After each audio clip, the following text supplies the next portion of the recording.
Hello and welcome to our big book study of Alcoholics Anonymous. My name is Oliver and I am an alcoholic. Let us start with the Serenity Prayer. God, grant us the serenity to accept the things we cannot change, the courage to change the things we can, and the wisdom to know the difference. We are on page 60 in my big book, the paragraph starting being convinced. We are at step 3. Yeah. నమస్కారం అండి. నా పేరు రమణ. నేను ఒక తాగుబోతుని. ప్రతి వారంలాగే big book మనం అందరం కలిసి చదువుకోవడానికి మళ్ళీ ఇక్కడికి స్వాగతం. మనం పుస్తకం చదవడం మొదలుపెట్టే ముందు ఒక్కసారి ప్రశాంత ప్రార్థన చెప్పుకుందామండి. దేవా, నేను మార్చలేని విషయములను అంగీకరించుటకు నాకు ప్రశాంతత నిమ్ము, మార్చగలిగిన విషయములను మార్చుకున్నట్టుకు ధైర్యం నిమ్ము, మరియు పైరెంటికి గల తేడాన్ని తెలుసుకును వివేకమనిమ్ము. మనం మన తెలుగు పుస్తకంలో 59వ పేజీ 3 సందర్భోచిత భావాలు స్పష్టం చేస్తున్నాయి. 3 భావాలు చదువుకొని ఆపేం లాస్ట్ టైం. ఆ తర్వాత మొదలు పెడుతున్నాం. Yes Oliver. Thank you. Being convinced, we were at step 3, which is that we decided to turn our will and our life over to God as we understood it. Being convinced of the 3 things that we ended with last week, the ABC, that we were alcoholic, couldn't manage our own lives, that probably no human power could have relieved our alcoholism, that God could and would if he saw it. God as we understand God. So it doesn't have to be my God or your parents' God or Bill Wilson's God, but God as you understand God. Just what do we mean by that, and just what do we do? Yes, what are we talking about, and what are we going to do about it? Sorry. Yeah. So మనం ఈ సందర్భోచిత భావాలు ఒకసారి మళ్ళీ చదువుకుంటే ఇప్పుడు ఏమిటి ఒప్పించబడాలి మనం అని ఒకసారి చూస్తే, 1, మేము తాగుబోతులో మా సొంత జీవితాలను సక్రమంగా నడుపుకోలేం, మా వల్ల కాదు. 2, బహుశా మానవ శక్తి ఏది కూడా తాగుబోతుల నుంచి మమ్మల్ని విముక్తులను చేయగలిగి ఉండేది కాదు. మరెవాళ్ళు కూడా నన్ను ఇందులోంచి బయటికి తీసివేయలేరు.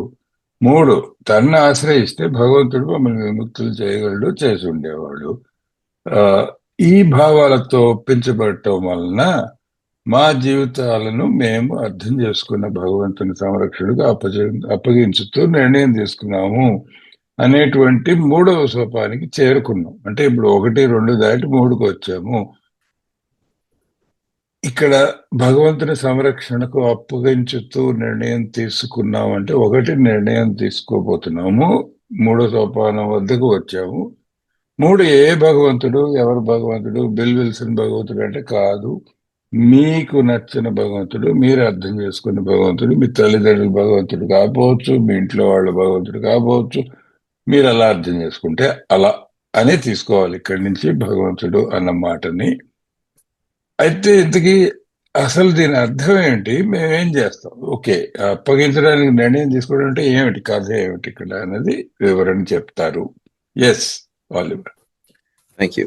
The first requirement is that we be convinced that any life run on self-will can hardly be a success. So I have to be convinced that any life I try to run by myself and for myself is not going to be successful. On that basis, we are almost always in collision with something or somebody, even though our motives are good. So even though I have the best of intentions, and even though I'm a very nice person, because I'm selfish, my actions are going to collide with yours or get me in trouble with you. Again, it's not that I'm a bad person. It's that I don't see how I show up in your life. So if I want to go to the door and you're in the way, I'm going to walk to the door and knock you over because I'm not paying any attention to you.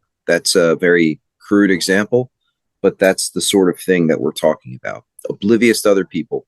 Like driving. I'm driving somewhere and it's very important and I have a good reason to drive there, but I'm going to crash into you because I'm not paying any attention to the rules of the road. And I think that where I'm going is more important than where you're going. Do you want to translate as I go, or do you want me to just, because it's a lot?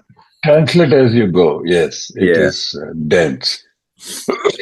So, ఆత్మశక్తి మీద ఆధారపడి నడిపించుకునే జీవితం విజయవంతం కాలేదని మేము ఒప్పించబడటం మొదటిగా అవసరమైన విషయం. ఆత్మశక్తి ప్రాతిపదిక ఆధారంగా జీవించినంత కాలం మా ఉద్దేశాలు ఎంత మంచివైనప్పటికీ ఏదో ఒక విషయంలోనో ఎవరో ఒక వ్యక్తితోనో ఇంచుమించు అన్నిసార్లు ఘర్షణకు లోనయ్యేవాళ్ళం. ఏమిటి ఘర్షణ, ఏమిటి ఆత్మశక్తి? ఆత్మశక్తి అంటే నా అంతటి నేను నిర్ణయించుకొని నా జీవితం నేను నా పద్ధతిలో నా కోసం జీవించడం. ఆలోచిస్తే నేను పూర్వంలో అలాగే బ్రతికాను, జీవితం అంతా అట్లాగే బ్రతికాను. నేను అనుకున్న పని చేస్తాను, నా కోసం చేస్తాను, నా ఇష్టం వచ్చినట్టు చేస్తాను. అది ఆత్మశక్తి మీద నడిపించుకోవడం జీవితాన్ని. అయితే దీనివల్ల ఉన్న ఇబ్బంది ఏంటంటే నీ ఉద్దేశాలు చాలా మంచి అవ్వచ్చు, నువ్వేదో మంచి పని చేయడానికి పూనుకొని బయటకు బయలుదేరి ఉండొచ్చు. కాకపోతే నేను పదంలో వెళ్తున్నాను, పద్ధతిలో వెళ్తున్నాను, మధ్యలో నువ్వు అడ్డొచ్చావు, నేను ఢీ కొనడం తప్పదు, ఢీ కొంటాను నేను. ఎందుకంటే నువ్వు కూడా ఏదో మంచి ఉద్దేశంతోనో ఏదో ఉద్దేశంతో బయలుదేరావు. మరి మన ఇద్దరం కూడా ఎవరో ఒకళ్ళ కోసం దారి చేసుకోకుండా ఎవరి పద్ధతిలో వాళ్ళు నడుస్తుంటే ఢీ కొంటాం, ఘర్షణ అనేది తప్పదు. అందుకే ఆత్మశక్తి మీద నేను నా అంతటి నేను నాకు ఇష్టం వచ్చినట్టు నా కోసం నేను బ్రతకడం అనేది ఘర్షణకి లోను తీయాల్సిందే, దారి తీయాల్సిందే, తప్పదు. అది మొదటి విషయం. ఇది అవసరమైన విషయం, ద ఫస్ట్ రిక్వైర్మెంట్ అన్నాడు. ముందు మూఢ సోపానం చేసే ముందు ఇది ఫస్ట్ అర్థం చేసుకోవాలి అన్నాడు. Yes. Thank you. Most people try to live by self-propulsion. So I contrast this with page 8, where it talked about how we were catapulted into the fourth dimension, or page 25, where we were rocketed into fourth dimension. In English, that's a passive voice. I didn't do this. This was done to me. I didn't catapult myself. I didn't rocket myself. God did it to me when I let him do that. And this is the opposite. This is living by self-propulsion. I'm going where I want to go. And if I crash into you, that's your problem, right? That's basically it. Each person, well, yeah, each person is like an actor who wants to run the whole show, is forever trying to arrange the lights, the ballet, the scenery, and the rest of the players in his own way. If his arrangements don't only stay put, if only people would do as he wished, the show would be great. Everybody, including himself, would be pleased. Life would be wonderful. My wife uses an example here. Pick your favorite film director. And if that film director was filming a movie in your town and hired you as an extra to do some very small role in the movie, like walk across a street in the background, and you get paid a little bit of money, but you'd always have that as a bragging right that you were in that movie. And then you get a copy of the screenplay and you have some concerns about it. Would you ever in a million years have the guts or chutzpah to go up to the director and tell them that their screenplay needed some work? No, you would not, because you know what would happen. You would be fired and escorted off the set. But that's what I do with God every day. Excuse me, God, I've been looking at your plans for me, and I don't see in here where I win the lottery or where I get to live on a yacht in the Mediterranean or whatever I want to do. And, that's how I treat other people too. It's like, I have plans for my life that involve you doing certain things for me, and you're not doing them. And, basically, I need to treat God with half the respect I would treat a powerful human. Sorry, that's probably too much, but this is good.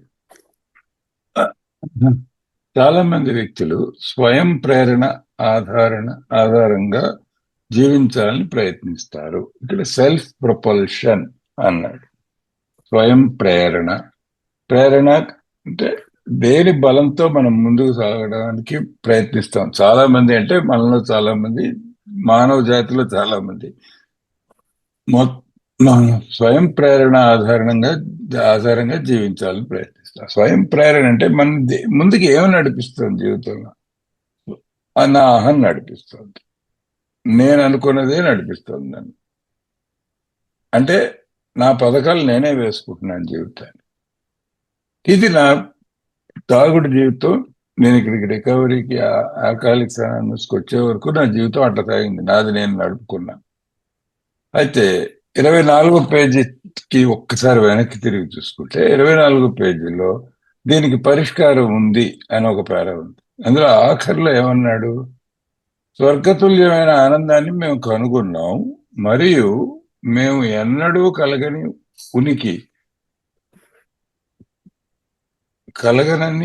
ఉనికి యొక్క 4వ ఆయామంలోకి వేగంగా ప్రయాణించాం.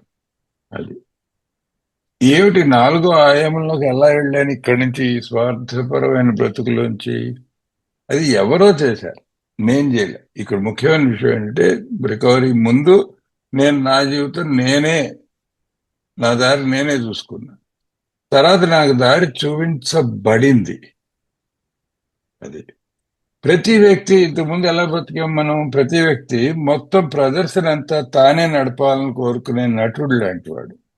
రంగస్థలం మీద దీపాల వరుసలను, పలికే కవితాక్షరాలను, దృశ్యాల అమరికలను, ఇతర నటీనటులను కూడా తన స్వంత మార్గంలోనే నడపడానికి ప్రయత్నిస్తూ ఉంటాడు. అతను చేసిన ఏర్పాట్లన్నీ అతని ఇష్ట ప్రకారమే జరిగితే, మనుషులందరూ అతను కోరుకున్నట్లే చేస్తే ప్రదర్శన ఎంతో గొప్పగా ఉంటుంది.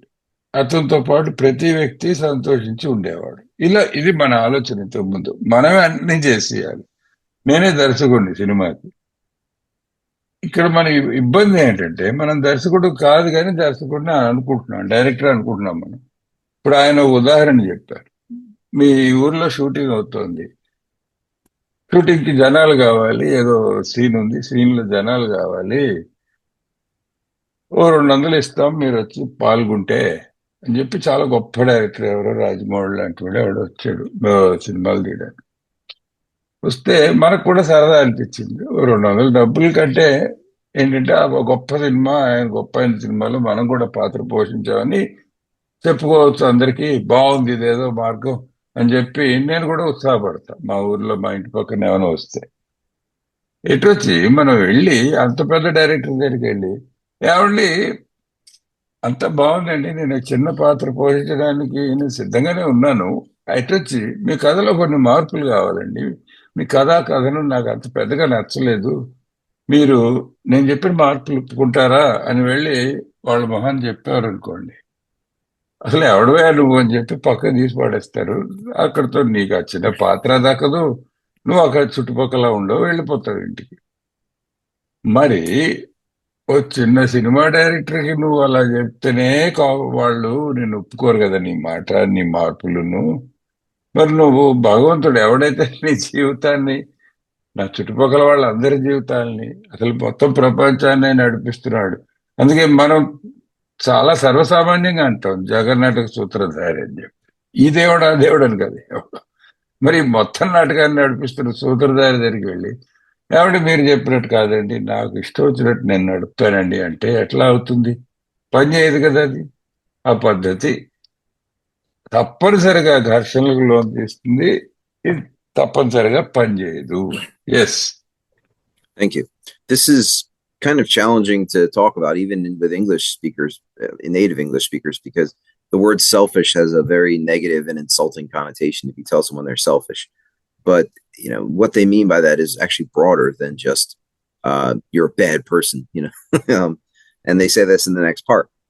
In trying to make these arrangements, our actor may sometimes be quite virtuous. He may be kind, considerate, patient, generous, even modest and self-sacrificing. I could be giving of myself to help someone else, but I'm doing it because of how that's going to affect me, right?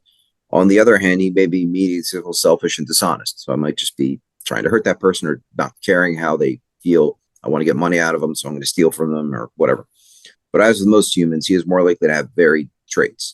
There are mixed motives, but they all come from self-interest. And one other thing I'll say, and then I'll shut up so you can translate, but I always judge myself by my intentions, and you judge me by my actions because you can't see my intentions. So if I get a good feeling that I'm going to win at the casino, I'd like to go and invest some money there. I don't have any money, but you do. So I borrow your money without asking you because I know you'll say no. But don't worry, I'll give it back. And so I go to the casino with your money, and I'm going to triple the amount of money, and I'll give you back most of it, and I'll keep what I won. And then a strange thing happens at the casino. I actually don't make any money. I lose money. Somehow, I don't know, it's a disaster. I end up losing all your money. When I come back and tell you this, you don't say to me, that's okay. I know you're a nice person, and I know you meant well. You call me a thief. And see, that's very insulting to me because I didn't have any intention of stealing from you. I had every intention of paying you back. I'm judging it by what I planned and by what I wanted to do, but you're judging me by what I actually did. And that's part of the disconnect, is that I don't see the world. I just see myself and how the world affects me and what I can take from the world and what I need to give back to the world to get what I want from it. A transactional mindset. Like when I go to the store and I buy groceries and they give me the groceries and I give them money. That's, again, it's not evil to do transactions, but it is self-centered to take that approach in every area of my life. And sorry to go on. No, this is great. అయితే మన నటుడి సంగతికి వస్తే, so అతనితో పాటు ప్రతి వ్యక్తి సంతోషించుండేవాడు. ఎలాగా, నేను అమర్చినట్టు, నేను ఏర్పాటు చేసినట్టు మీరంతా కూడా పాల్గొని ఉంటే అద్భుతంగా ఉండేది. ఈ ఏర్పాట్లను చేయడంలో ఉన్న మన నటుడు కొన్నిసార్లు మంచి సమర్థుడైన వ్యక్తి అయి ఉండొచ్చు. అది ఇక్కడ ఎందుకు చెప్తున్నానంటే, ఈ వివరణ వచ్చే 2-3 వాక్యాలు, స్వార్థం అంటే మనం అన్ని భాషల్లోనూ, ఇంగ్లీష్లోను, తెలుగులోను, అన్ని భాషల్లోనూ కూడా అదేదో చెడ్డ విషయం, అదేదో ఉండకూడదు అంటాం. అందుకే ఆయన చాలా స్వార్థపరుడు అండి అంటాం. ఈయన అసలు స్వార్థరహితుడు అండి. స్వార్థరహితుడు అంటే చాలా మంచిది, స్వార్థపరుడు అంటే చెడ్డవాడు అంటాం. ఎటొచ్చి ఇక్కడ చెప్పబోయేది ఏంటంటే, స్వార్థపరుడు చాలా మంచి ఉద్దేశాలు కలిగి గొప్ప సమర్థుడై కూడా ఉండొచ్చు. గొప్ప గొప్ప మంచి వాళ్ళు కూడా స్వార్థంతో ప్రవర్తించవచ్చు అని చెప్తున్నాడు. కాబట్టి స్వార్థం అనే దానికి అర్థం కొంచెం విశాలమైంది, మామూలు మన వాడుక భాషలో ఉన్నదానికంటే.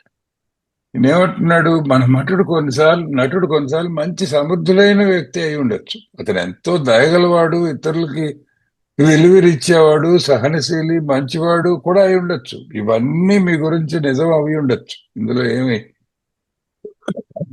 నేను కాదంట్లా. అంతేకాకుండా వినయశీలి, ఆత్మత్యాగి కూడా అయి ఉండొచ్చు. అబ్బో, ఇవన్నీ మంచి మంచి గుణాలు, మామూలుగా మనం గొప్పవాళ్ళకి చెప్పుకునే గుణాలు ఇవన్నీ నీలో ఉండొచ్చు. మరో పక్కన అతను అల్పబుద్ధి గలవాడు, తనకు మాత్రమే ప్రాధాన్యతనిచ్చుకునేవాడు, స్వార్థపరుడు, నిజాయితీ లేనివాడు కూడా అయి ఉండొచ్చు. ఇటు ఉండొచ్చు, అటు ఉండొచ్చు. కానీ చాలా మంది మనుషుల్లాగే అతను విభిన్నమైన లక్షణాలు కలిగిన వాడై ఉండే అవకాశం ఎక్కువ. అది అయితే స్వార్థం అంటే ఏమిటి? మరి మంచివాడై ఉండొచ్చు, చెడ్డవాడై ఉండొచ్చు. మరి ఇవన్నీ ఉన్నా కూడా నన్ను స్వార్థపరుడని ఎందుకు అంటున్నారు? చాలా మంది, ముఖ్యంగా కొత్త మిత్రులకి ఇది అభ్యంతరం కలిగి ఉండొచ్చు. ఇప్పుడు ఎవడైనా వచ్చాడు అనుకోండి, ఎవరే నీ తాగుడికి కారణం నువ్వు అసలు చాలా స్వార్థపరుడుగా, నీ నిండా స్వార్థం కూరుకుపోయి ఉండి అన్నావంటే, అయ్యయ్యో అలా అంటారేంటంటే, అసలు నేను ఎంత సాయం చేస్తాను మీకు తెలియదు, అసలు మీకు నాకు అదేమి తెలీదు, నేను ఎక్కడుంటానో తెలీదు, నేను చేసే గుప్తదానాల సంగతి మీకు తెలీదు, మీరు అలా అయ్యండి, మీరు ఇష్టం వచ్చినట్టు నన్ను అలా తిడుతున్నారేమిటి అంటాడు ఎవడ. అయితే ఇక్కడ నేర్చుకోవాల్సిన విషయం ఏంటంటే, ప్రపంచం నీ ఉద్దేశాలను గమనించదు. ఎందుకంటే నీ ఉద్దేశాలు నీ లోపల ఉన్నాయి, నీ బుర్రలో ఉన్నాయి. ప్రపంచం ఏం చూస్తుందంటే నువ్వేం చేస్తున్నావు, నీ చర్యలు చూస్తుంది. అదే సాక్ష్యం ప్రపంచానికి, నిన్ను విలువ కట్టడానికి. సో నువ్వు చాలా మంచి ఉద్దేశం, ఇప్పుడు నేను మీద అప్పు చేశానండి, 100, 1000, 1,00,000, 1,00,00,000 మీ దగ్గర అప్పు చేసి ఆ డబ్బులు తీసుకెళ్ళి ఏం చేశాను, ఏదో బెట్టింగ్ లో పెట్టాను, IPL బెట్టింగ్, ఏదో జూదంలో పెట్టాను. నా ఉద్దేశం చాలా మంచిదండి. 1000ని 10,000 చేద్దాం అనుకున్నా. 1000ని 10,000 చేసి అందులో మీ అప్పు తీర్చేద్దామనే నా ఉద్దేశం. వెళ్ళినంతసేపు, అక్కడ ఉన్నంతసేపు కూడాను, బెట్టింగ్ చేస్తున్నంతసేపు కూడాను. అయితే విచిత్రం ఏంటంటే అక్కడికి వెళ్ళాక ఓడిపోయాను. నా బెట్ ఓడిపోయింది, నా డబ్బులు పోయాయి. ఇప్పుడు మీ దగ్గరికి వచ్చి, ఏమండి నా ఉద్దేశాలు చాలా మంచివండి, నేను ఆ బెట్టింగ్ చేసి వచ్చిన రాబడిలో మీ అప్పు తీర్చేద్దామని మనస్ఫూర్తిగా అనుకున్నానండి, ఎటొచ్చి ఓడిపోవడం వల్ల ఇలా జరిగింది, నా దగ్గర డబ్బులు లేవు, మీ అప్పు తీర్చలేకపోతున్నాను అంటే మీరు ఏమంటారు? అవునయ్యా, నేను అర్థం చేసుకుంటాను, నీ ఉద్దేశం చాలా మంచిది, అసలు నువ్వు చాలా పవిత్రమైన వాడివి, ఏదో వెళ్ళావు, ఒక రోజు గెలుపు, ఒక రోజు ఓటమి తప్ప ఏం చేయగలం, విధి వైపరీత్యం, పోతే పోని డబ్బు అంటారా? అలా అనేవాళ్ళు నాకు తక్కువ. ఏంటయ్య బాబు, నా డబ్బు తీసుకెళ్ళి నువ్వు తగలెట్టావని తిడతారు ఎవడైనా. సో ఇక్కడ నీ ఉద్దేశాలు, నీ మనసులో ఉన్నవి ఎవడికి అక్కర్లా, నువ్వు చేసే పని కావాలి. ఎటొచ్చి జీవితం అంతా నేను ఎట్లా గడిపాను, నేను మంచి అవ్వచ్చు, చెడవచ్చు, నా గుణం గురించి కాదు ఇక్కడ. నా విషయం ఏంటంటే, నా జీవితం, నేను జీవించిన పద్ధతి ఎప్పుడు కూడా నా మీద కేంద్రీకృతమై ఉన్న జీవితం. ఎంతసేపు ప్రపంచంలో నుంచి నేను ఏమి తీసుకోగలను అని తప్ప మరో ఆలోచన లేకుండా బ్రతికినవాడిని. అది అంటే స్వకేంద్రీకృతమైన బ్రతుకు. సెల్ఫ్ ఇంట్రెస్ట్ తప్ప మరో ఇంట్రెస్ట్ లేదు, పక్కాడి మీద ఇంట్రెస్ట్ లేదు. మరి ఇది జీవితం గడపడానికి సరైన పద్ధతి కాదు ఇట్లాగా అని చెప్తున్నారు. ఇది ఈ నటుడు, ఈ అమర్చడం, ఈ దర్శకత్వం, ఈ గొడవ అంతాను. Yes. What usually happens, the show doesn't come off very well. Usually, this doesn't work out for me or for anyone else for that matter. Occasionally, it might work out, but if it does, I'll keep doing it and then it will eventually fall apart on me. He begins to think life doesn't treat him right. And so I make plans that involve you changing what you're going to do and doing things the way I want them.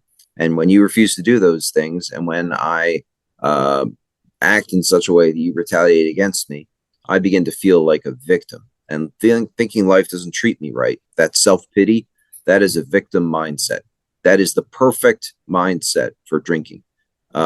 That is exactly how I will feel when I walk into a bar or a liquor store and get alcohol. Victims never recover. If I always think I'm a victim, I'm never going to get any better.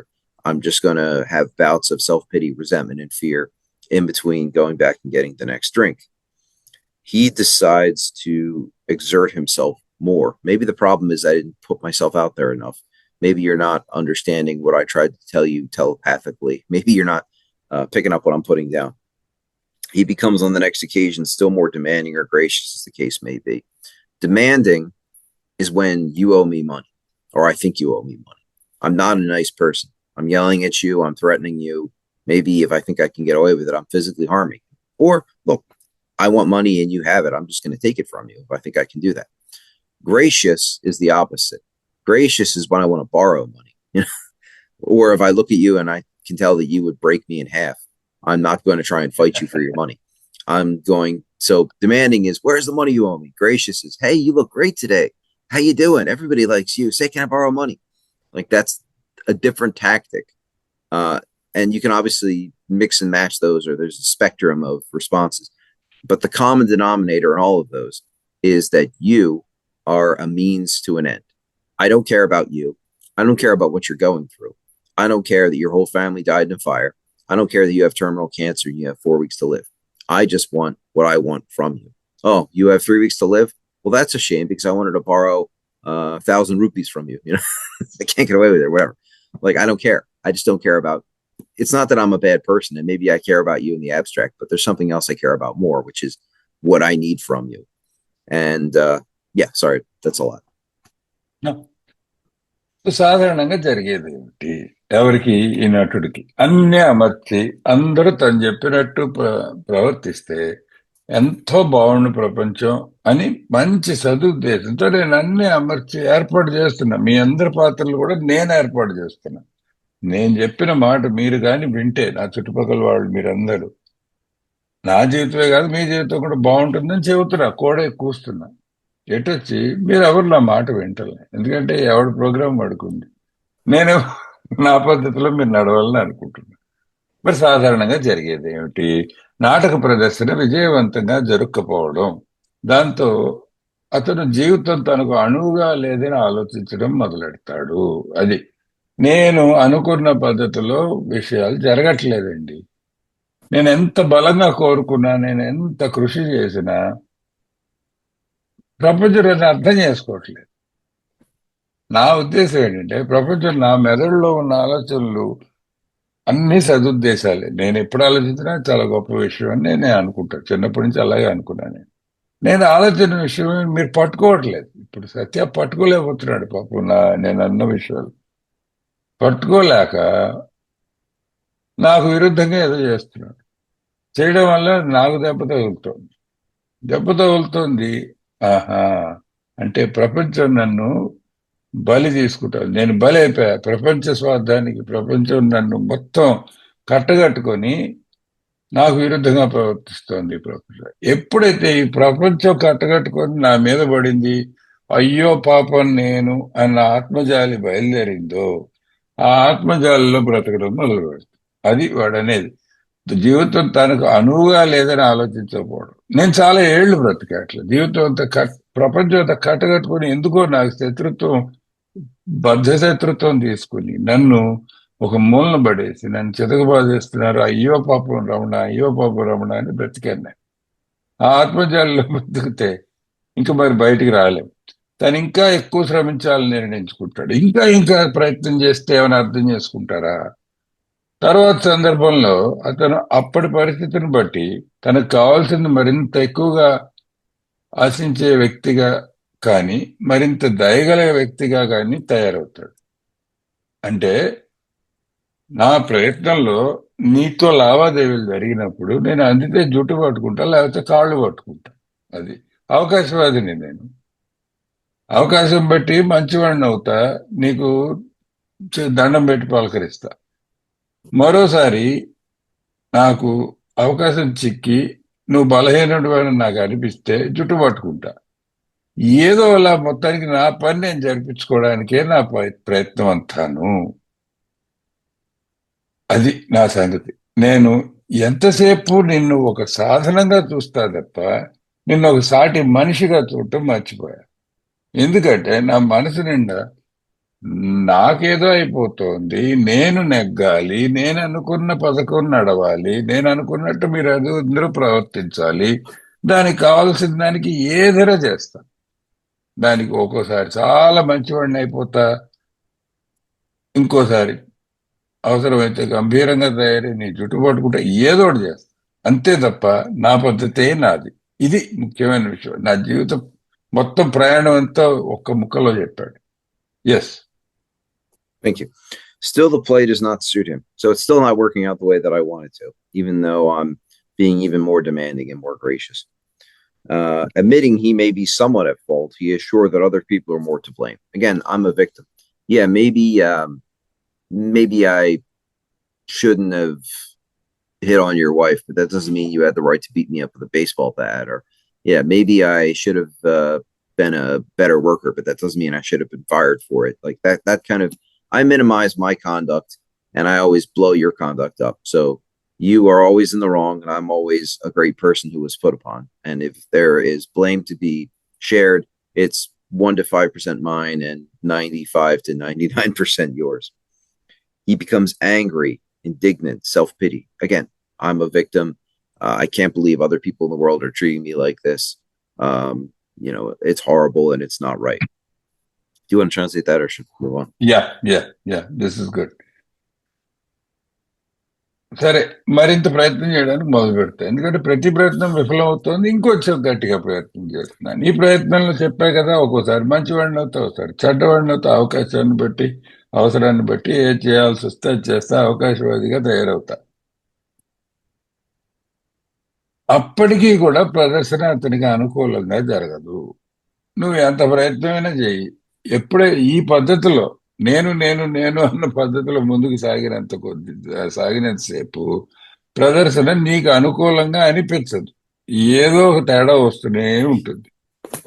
దీనికి తన వంతు తప్పు కొద్దో గొప్ప ఉందని అంగీకరిస్తూనే, అంటే మనం వెర్రివాళ్ళం కాదు, కొంచెం తప్పులాగా ఉండొచ్చండి అని ఒప్పుకుంటాం.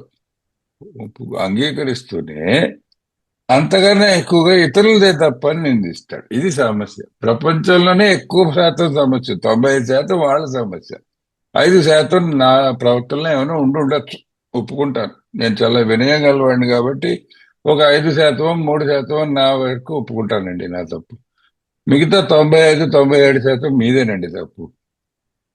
దీనికి ఉదాహరణ ఏమిటంటే, ఆ మధ్యన ఎవరో కొత్త మిత్రుడు ఉన్నాడంటే ఫోన్ చేశా, ఈ దేశంలో మా తెలుగు అబ్బాయి.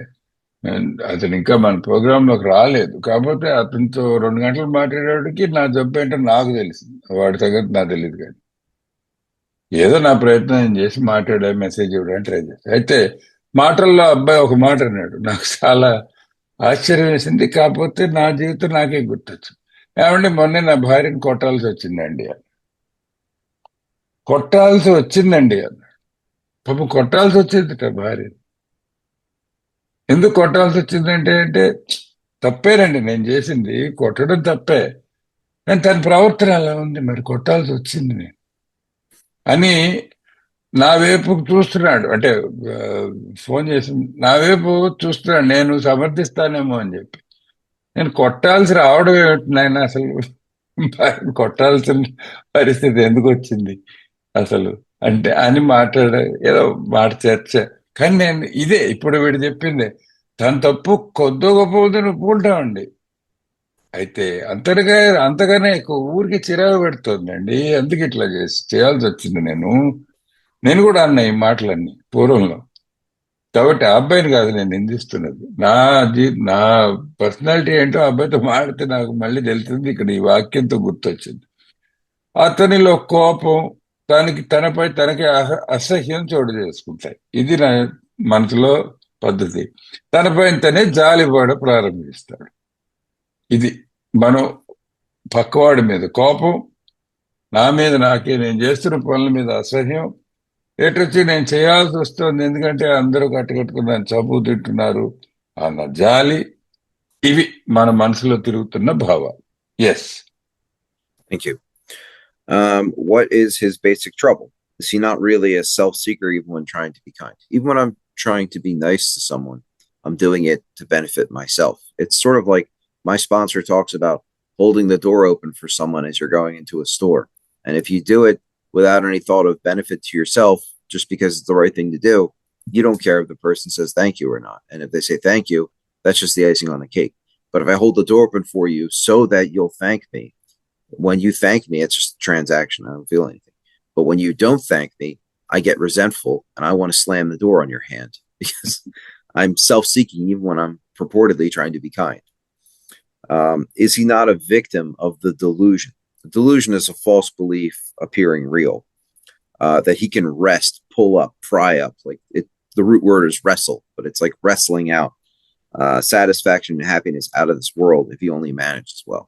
And this is a fundamental issue, this false belief that if I manage my affairs well, I can make myself happy and satisfied. And there are a lot of problems with that.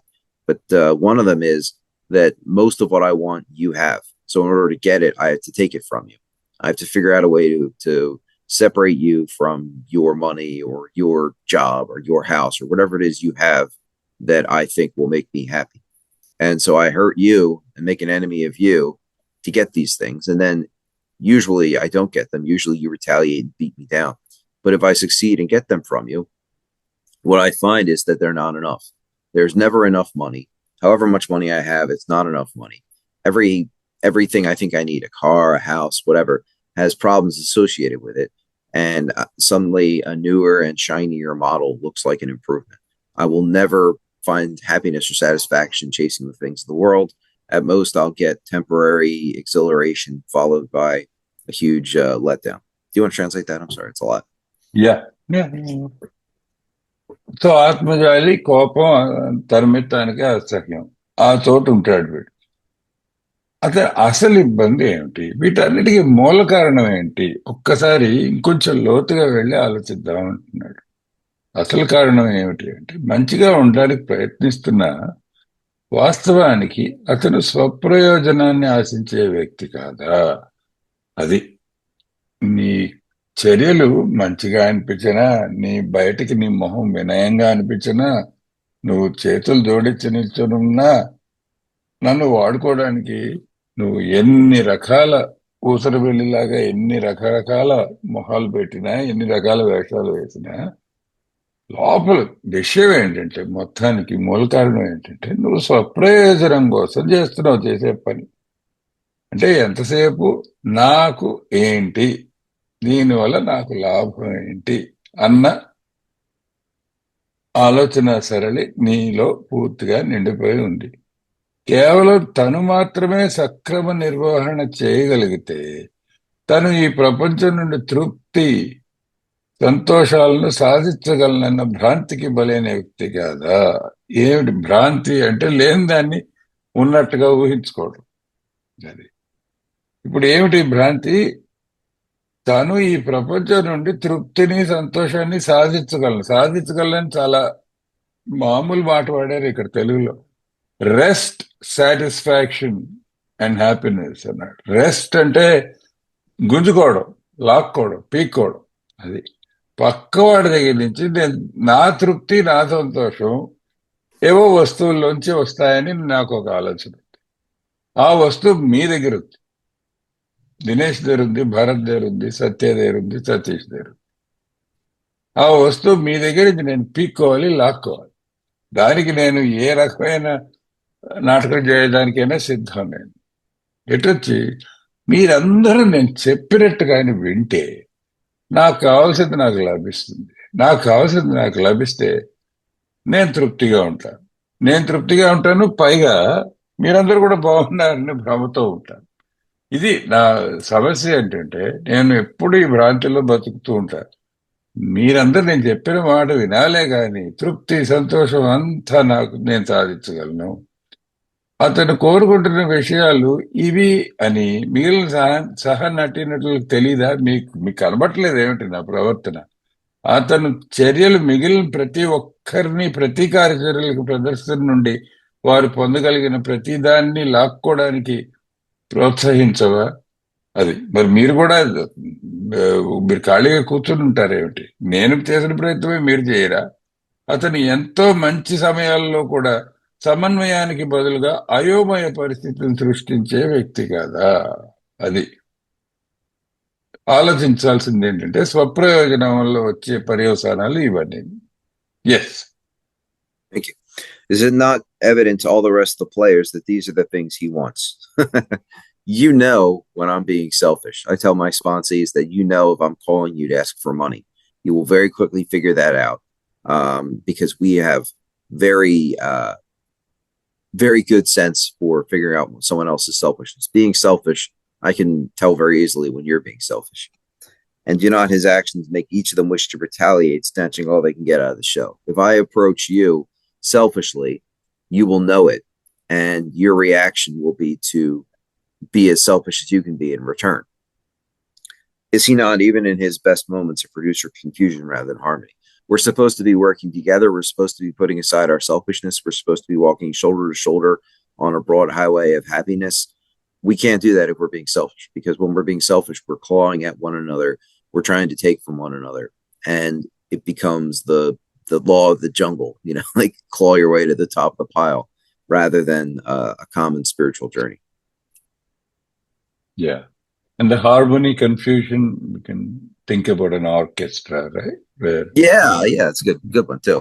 Like, I'm going to play my own music while everybody else is following the exactly sheet. They're all following the script, and I'm sort of on my own. Oh, you're playing Mozart? Well, I'm going to do some jazz, over here on my clarinet. I know. Okay.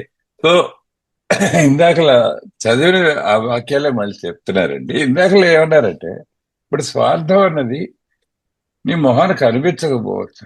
ఎందుకంటే ఇప్పుడు నేను మీరు ఏదో ఓ building లోకి వస్తున్నారు. మీరు పెద్దవాళ్ళు కదా, ప్రపంచంలో మర్యాద చూపించాలని ఒక ఇది ఆచారం ఉంది కదా. మీరు లోపలికి వస్తున్నారు కదా అని చెప్పి నేను తలుపు తీసి పెడతాను. మీరు మెల్లిగా కర్ర పట్టుకొని నడుచుకొస్తున్నారు. కానీ నేను తలుపు తెరిచి పెట్టాను, మీరు నా వైపు చూశారు, నాకేమి థ్యాంక్స్ గీక్స్ ఏం చెప్పలేదు, లోపలికి వెళ్ళిపోయారు. నాకు కోపం వస్తుంది. అదేంటి ముసలాడు నాకు కనీసం ముక్క థ్యాంక్స్ అయినా చెప్పలేదే, నేను కష్టపడి తలుపులే తెరిచి నిల్చున్నా కదా వీడి కోసం అని చెప్పి. మరి నువ్వు ఆ థ్యాంక్స్ కోసం ఆశపడి తలుపు తెరిచి పెడితే అది స్వార్థమే అవుతుంది తప్ప నువ్వు చేసిన మంచి పని పక్కవాడికి సాయం చేయటం అవ్వదు కదా. సో మన మనసులో ఎప్పుడు కూడా ఈ స్వప్రయోజనం, స్వార్థం అనేది ఎప్పుడు కూడా ఉంటాయి. మనం మంచి పనులు చేస్తున్నట్టుగా బయటికి ప్రపంచానికి కనబడుతున్నప్పటికీ కూడా. అయితే పక్క వాళ్ళకి తెలీదా అన్నాడు, మిగిలిన సహ నటీనటులకు తెలీదా అన్నాడు. ఎందుకు తెలీదు? వాళ్ళు కూడా స్వార్థపరులే కదా. వాళ్ళేం గొప్పవాళ్ళ? వాళ్ళు స్వార్థపరులే, నువ్వు స్వార్థపరుడు. నువ్వు స్వార్థంతో ప్రవర్తిస్తున్నప్పుడు, నువ్వు స్వప్రయోజనం కోసం వాడికి ఫోన్ చేసినప్పుడు వాడికి స్పష్టంగా తెలుస్తుంది, వీడు రమణ చేసాడా, అప్పు అడగడానికి చేసి ఉంటాడు వీడు ఎప్పుడు వీడి పద్ధతి అదే. మహా మెత్తగా మాడుతున్నాడు కదా, వీడికి నిజంగా ₹1,00,000 కావాల్సి వచ్చింటాయి. పక్కాళ్ళకి ఎందుకు తెలియదండి? వాళ్ళు కూడా స్వార్థపరులేగా. మరి ప్రతీకారానికి వాళ్ళు పూనుకోరా? వాళ్ళు నువ్వేం చేస్తే దానికి ప్రతిచర్య వస్తుంది అన్నమాట. ఇట్లా ప్రపంచం నడుస్తున్నప్పుడు మనందరం కలిసి ప్రయాణం చేయాలి ఈ ప్రపంచంలో. మనం అంటే మనుషులు అందరూ కూడా, సమాజం. ఎటొచ్చి ఎవడి పద్ధతిలో వాడు నడపడానికి ప్రయత్నిస్తే సమన్వయానికి బదులుగా అయోమయ పరిస్థితి సృష్టించే వ్యక్తి కదా. ఈ అయోమయం ఏదో పెద్ద గొడవలు జరిగిపోకర్లా. ఇప్పుడు మామూలుగా చెప్తారు, ఇప్పుడు రెహమాన్ పాట కట్టాలంటే మీరు ఎప్పుడు చూస్తారు, ఈ వీడియోలో కూడా చూపిస్తారు అప్పుడప్పుడు మన టీవీల్లో. అది ఓ 10 వయలిన్లు ఉంటాయి, 3 గిటార్లు ఉంటాయి, పక్క వాయిద్యం వాయించే వాళ్ళు ఉంటారు, సరే గాయకులు ఉంటారు. ఇదంతా ఒక పెద్ద 100 మంది కలిసి చేయాల్సిన ప్రోగ్రామ్ ఇది ఒక్క పాట కట్టాలంటే. ఆయన మొత్తం అంతా రాసి పెట్టాడు, పాట స్వరాలన్నీ రాసి పెట్టాడు. అది స్వరకల్పన అంటే. అది ఆయన ఏదో ఆయన మనసులోకి వచ్చిన స్వరం అందంగా రాసి పెట్టాడు. ఇప్పుడు అందరు ఎదురు కూడా కాగితం పెట్టాడు, అందరూ దాని ప్రకారం వాయించాలి. వయలిన్ వాడు వాడి సమయంలో వయలిన్ వాయించాలి, గిటార్ వాడు గిటార్ టైంలో వాయించాలి, పాడేవాడు సమయానికి గాయకుడు పాడాలి. ఇవన్నీ కూడా రాసి ఉంటాయి అక్కడ. అది వదిలేసి నువ్వు నా పద్ధతిలో నేను వాయించుకుంటాను అన్నాడు అనుకో,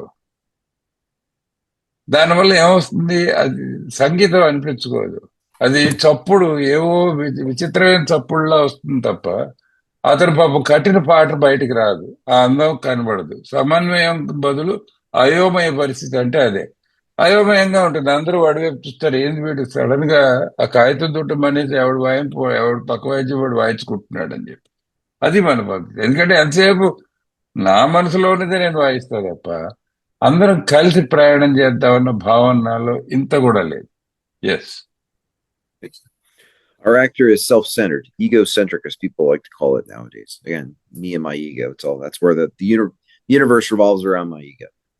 He is like the retired businessman who lolls in the Florida sunshine in the winter, complaining of the sad state of the nation. For those if you've never been to America, Florida is a very warm, very tropical place. It's seen as one of the best climates in America because it's so much warmer than much of the country, which is very cold.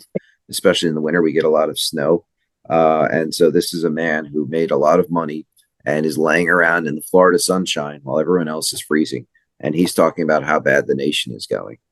He's like an armchair president.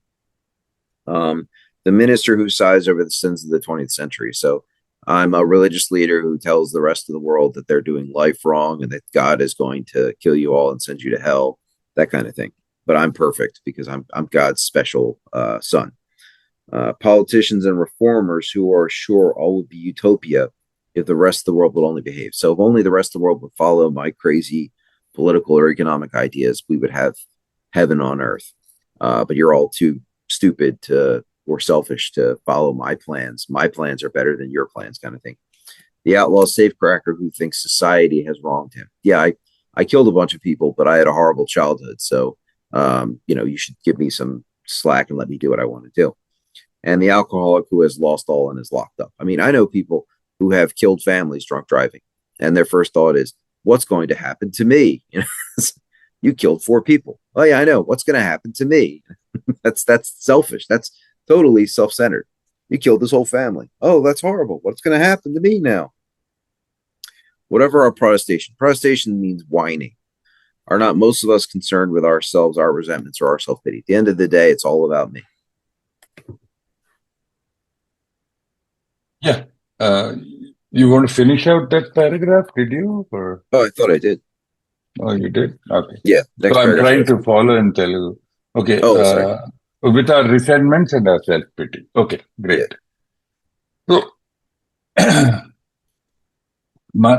ఇప్పుడు ఈ నటుడి గురించి ఇప్పుడు వివరణ చెప్తున్నాడు, వాడిని నిర్వచిస్తున్నాడు. మన నటుడు తనకు మాత్రమే ఎక్కువ ప్రాధాన్యతనిచ్చుకునే స్వార్థ చింతన కలిగిన వ్యక్తి. అలాంటి వాళ్ళను జనం ఈ రోజుల్లో అహంభావులుగా ప్రేరుకుంటారు. అదేంటి సమస్యకి పూర్తి మూల కారణం ఏంటంటే అహం. ఇది గుర్తుపెట్టుకోవాలి. మనం ఇంగ్లీష్ లో ఈగో అని దాన్ని అంటాం. ఈగో అన్నదానికి తెలుగులో అహంభావం. అహం అంటే సంస్కృతంలో నేను అన్న భావం అన్నమాట. ఎంతసేపు నేను అన్న భావంతో ముందుకు నడిచేవాడు అహంభావుడు. ఫ్లోరిడాలో చలికాలంలో నీరెండలో సోమర్తనంగా కూర్చొని దేశం దుస్థితుల గురించి నిష్ఠూరంగా ఫిర్యాదులు చేసే బాధ్యతా విరమణ చేసిన వ్యాపారవేత్త లాంటి వాడతను. ఇప్పుడు వీడి వీడు మానసిక పరిస్థితిని వివరిస్తున్నాడు. ఫ్లోరిడా అన్న రాష్ట్రం అమెరికాలో చాలా వెచ్చగా ఉంటుంది, ఎండ కాస్తుంటుంది ఎప్పుడు. చెప్పాలంటే మన దేశంలో, దక్షిణ భారతదేశంలో ఉన్నట్టుగా ఉంటుంది. సముద్ర తీరాన్ని ఉంది కాబట్టి కొంచెం ఉక్కపోస్తుంటుంది. కాకపోతే ఇప్పుడు మీరు ఊహించుకోవాలంటే మద్రాసులోనో విశాఖపట్నంలోనో ఉన్నట్టుగా ఉంటుందండి. 24 గంటలు 360 రోజులు అలాగే ఉంటుంది. అంటే ఈ బాగా డబ్బు చేసుకుని బాధ్యత రిటైర్ అయిపోయిన వ్యాపారవేత్త ఏం చేస్తాడంటే అక్కడ ఇల్లు కొనుక్కుంటాడు, ఎండగా ఉంటుంది బాగుంటుంది అని చెప్పి. మిగతా దేశం అంతా కొంచెం చలిచలిగా ఉంటుంది, ముఖ్యంగా శీతాకాలంలో బాగా మంచు అది కురుస్తుంటుంది. ఈ ఫ్లోరిడా గురించి ఎందుకు చెప్పాడంటే, వెళ్ళి డబ్బు నిండా, కడుపు నిండా డబ్బు ఉంది, వెళ్ళి చక్కగా ఫ్లోరిడాలో ఇల్లు కట్టుకొని అక్కడ చారబడి ఆలోచిస్తున్నట్టు ప్రపంచం గురించి. అది పూర్తిగా సంతోషంగా ఆలోచిస్తూ దేశం మీద ఫిర్యాదులు చేస్తున్నాడు. అయ్యో అసలు దేశం ఇలాగ అయిపోయిందండి, దేశం అసలు ఇంత ముందు ఎలా ఉండేదండి బాబు, అసలు ఇప్పుడు ఇలా తగలడిపోయింది మొత్తం అంతా అని చెప్పి మనం ఎంతసేపు ఫిర్యాదులు చేయడం, ఎంతసేపు కంప్లైంటే మన పద్ధతి. లేకపోతే 20వ శతాబ్దపు పాపాలపై నిట్టూర్పులు పెడితే మతాధికారులు అటువంటి అది ధర్మం ఇన్ని పాదాల మీద నడుస్తోందండి అని చెప్పి ఎంతసేపు మాటలే తప్ప మన చేతలేం లేవు. కలికాలం వచ్చిందండి అని చెప్పి తిట్టుకోవడం. మిగిలిన ప్రపంచం అంతా తన పనిని తాను సరిగా చేసుకోపోతున్నట్లయితే అంతా ఊహాస్వర్గంగానే ఉంటుందని నమ్మే రాజకీయ నాయకులు, సంస్కర్తలు లాంటి వాడు. ఏమండి మా పార్టీ చెప్పినట్టుగా అయితే అంత బాగుండేదండి, కాకపోతే మీరు వేరే పద్ధతిలో పోతున్నారు కాబట్టి ఇట్లా జరుగుతోందండి అని చెప్పి ఎవడు కనబడితే వాడికి ఉపదేశం చెప్పడానికి సిద్ధంగా ఉంటారు ఈ నాయకులు, సంస్కర్తలు. సహజమే తను అలా సమాజమే తను అలా తయారు చేసిందని నమ్మే సంఘ బహిష్కృతుడైన దొంగ. దొంగ కూడా అసలు మీ వల్ల, ప్రపంచం వల్ల ఇలా తయారయ్యాను కానీ, లేకపోతే నేను సహజంగా చాలా మంచివాడిని అండి అని. ఎందుకంటే నా ఉద్దేశం చాలా మంచిది. ఎటు వచ్చి నా చర్యలు మిమ్మల్ని ఇబ్బంది కలిగించాయి, అందుకే మీరు నన్ను బహిష్కరించారు. మీరంతా కట్టుకట్టుకున్న మీ శత్రుత్వం ప్రదర్శిస్తున్నారు. అసలు నేను దొంగను ఎలా అయినా మీకు తెలుసా? మనం 100 సినిమాల్లో చూసాం ఈ విషయం. దొంగ ఎలా అవుతాడు? ఎవరికో మందు కావాలి, మన దగ్గర డబ్బులు లేవు, డబ్బు దొంగలించి దొంగ అవుతాడు. దొంగను కూడా మనం కథానాయకుడిగా చిత్రీకరిస్తాం ఒక్కోసారి సినిమాల్లో కూడా. మనం అది చూసి అవును కదా పాపం దొంగ అవ్వాల్సి వచ్చింది ఈ మనిషి, అదే ఇందాక చెప్పాయి కదా, భార్యను కొట్టాల్సి వచ్చింది పాపం, ప్రపంచమే చుట్టుపక్కల వాళ్ళు వీడిని ఇలా తయారు చేశారు పాపం అని అనుకునే ఆత్మజాలు కూడా కలిగిస్తాం మనం. సర్వస్వం పోగొట్టుకుని నిర్బంధంలో ఉంచబడ్డానని విశ్వసించే త్రాగుబోతు లాంటి వాడు. అది అన్ని పోయి ఒంటరి అయిపోయి ప్రపంచం చాలా చిన్నది అయిపోతుంది తాగుబోతుకి. అయినా కూడా ఈ భ్రాంతిలో ఉంటాం. ఎందుకంటే నేను మంచాడినండి, మీరంతా కలిపి నన్ను నా మీద శత్రుత్వం పెట్టి, నా బద్ధ శత్రుత్వం పెట్టుకుని నన్ను ఇలా కొల్లబొడిచేశారు, అందుకే నేను ఇలా అవ్వాల్సి వచ్చింది. మనం ఎంత వ్యతిరేకించినప్పటికీ మనలో చాలా మందివి కేవలం స్వప్రయోజనం గురించి ఆలోచించే వాళ్ళం కాదా? వ్యతిరేకించడం అంటే ఈ ప్రొటెస్టేషన్స్ అన్న మాట ఉంది ఇంగ్లీష్ లో. ప్రొటెస్టేషన్స్ అంటే గింజుకోవడం ఊరికే. వ్యతిరేకించడం అని చాలా మంచి మాట వాడే. మనం ఎంత గింజుకున్నప్పటికీ మీరంటే నాకు ఇబ్బంది కలుగుతుందండి, గింజుకోవడం అంటే నా ఉద్దేశం అది. మీరు రమణ నువ్వు స్వార్థ చింతన కలిగిన వాడివిరా అని చెప్పి మీలో ఎవరైనా నాకు చెబితే నాకు ఇబ్బంది కలుగుతుందండి.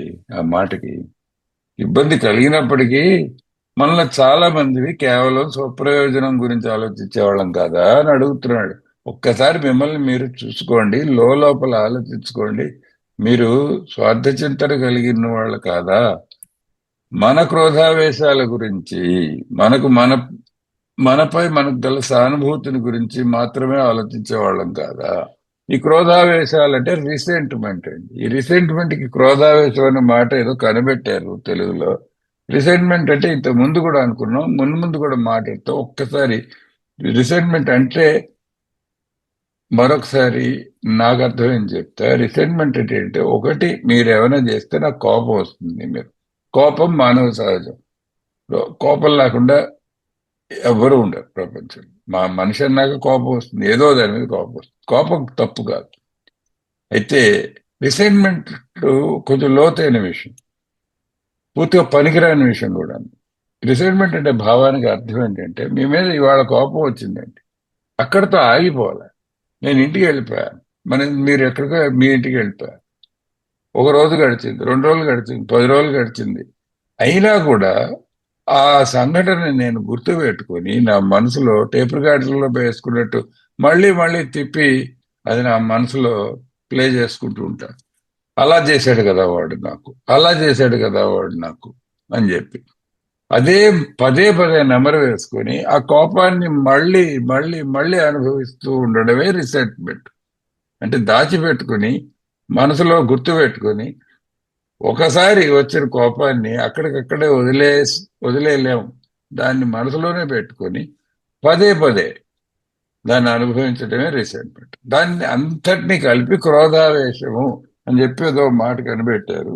సరే, మనం ఈ భావాలు ఎవడి మీదో పెట్టుకుని కట్టగట్టుకుని కరడు గట్టిపోయిన కోపాలు మన మీద మనకున్న జాలితో ప్రవర్తించిన వాళ్ళం కాదా అండి అని అడుగుతున్నాడు. Yes, all.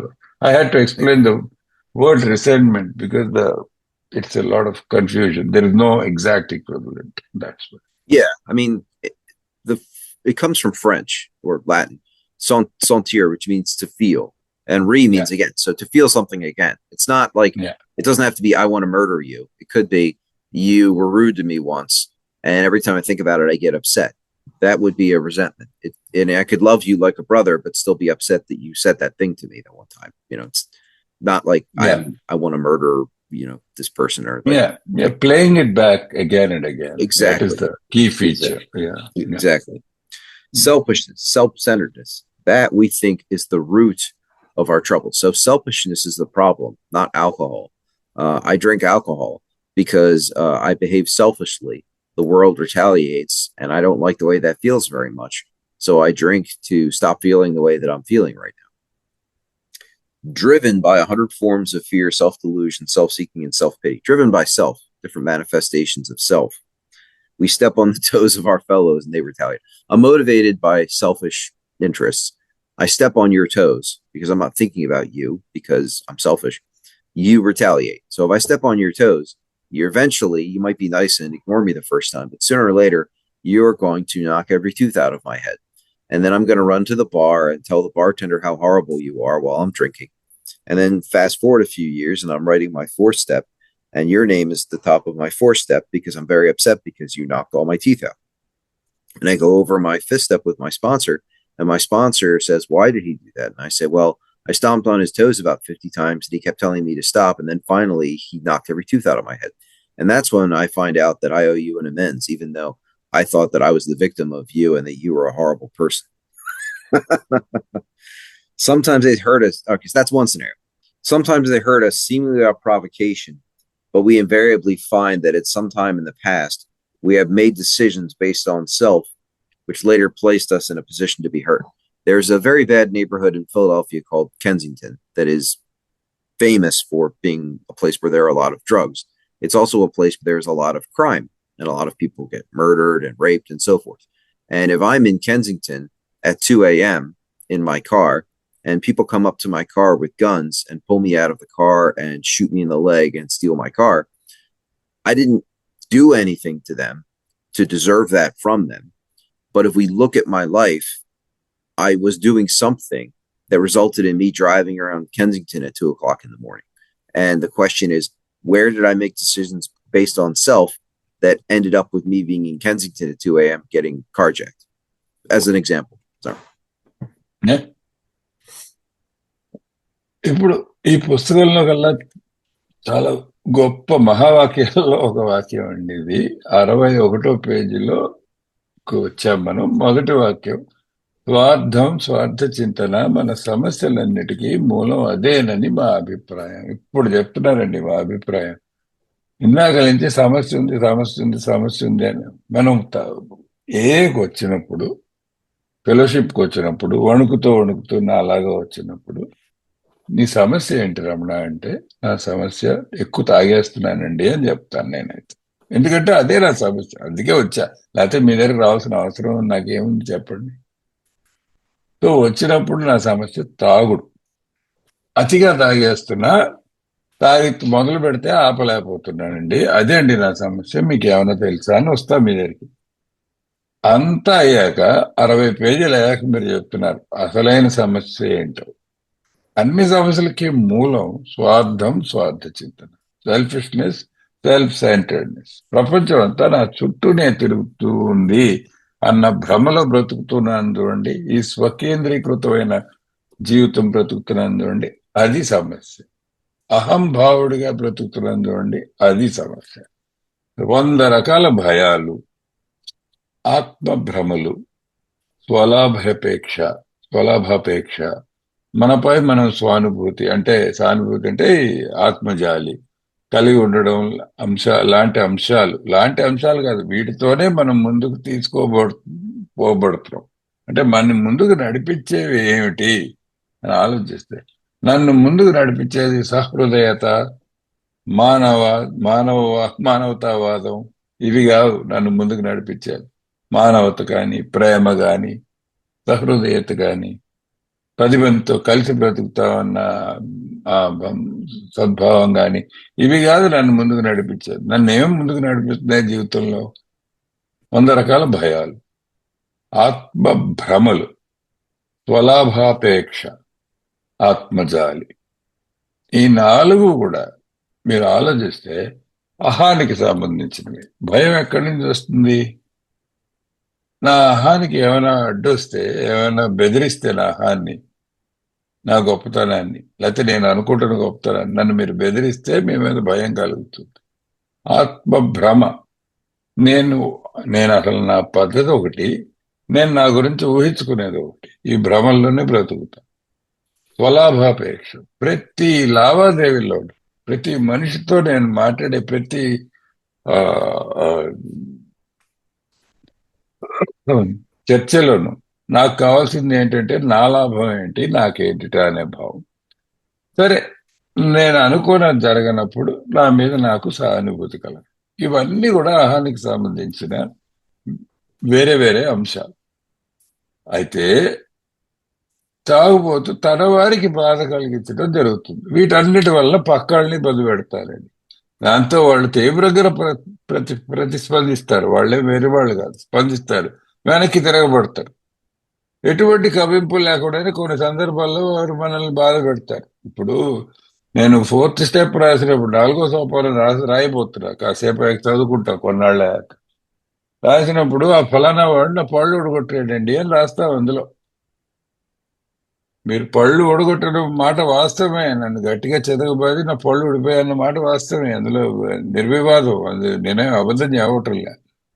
అయితే స్పాన్సర్ ఏమడుగుతాడంటే 5వ సోపానంలో, ఒరే పళ్ళు ఉడిపోయేలా కొట్టేట వాడు నిన్ను, నువ్వు రాసావు, వాడి మీద చాలా కోపం ఉంది, వాడిని రిసెంట్మెంట్ లో మొదటి వాడిగా ఉన్నాడు నీ లిస్ట్ లో, ఎందుకు కొట్టాడు రా అని అడిగాము.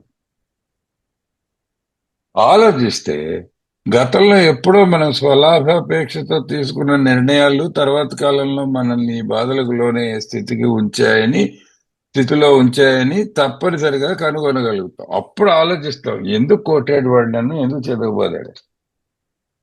నేనే వెళ్ళి కెలికాను, ఒకసారి కాదు 50 సార్లు కెలికాను అవతలాడిని. 50 సార్లు ఊరుకున్నాడు. వద్దురా ఇలా చేయొద్దురా ఇలా చేయొద్దురా అని చెబుతూనే ఉన్నాడు. నేను ఊరుకోలే కదా, కెలుకుతూనే ఉన్నా. చివరికి వాడికి కోపం వచ్చింది, తిక్కరేగింది, తిరగబడ్డాడు, చిరగొట్టాడు. నేను ఈ విషయం చెప్పను, ప్రపంచం అంతటికీ ఏం చెప్తా, నన్ను కొట్టాడు అన్న విషయం మాత్రమే చెప్తా. దానికి వెనకాల ఫ్లాష్ బ్యాక్ స్టోరీ చెప్పాలి కదా నేను.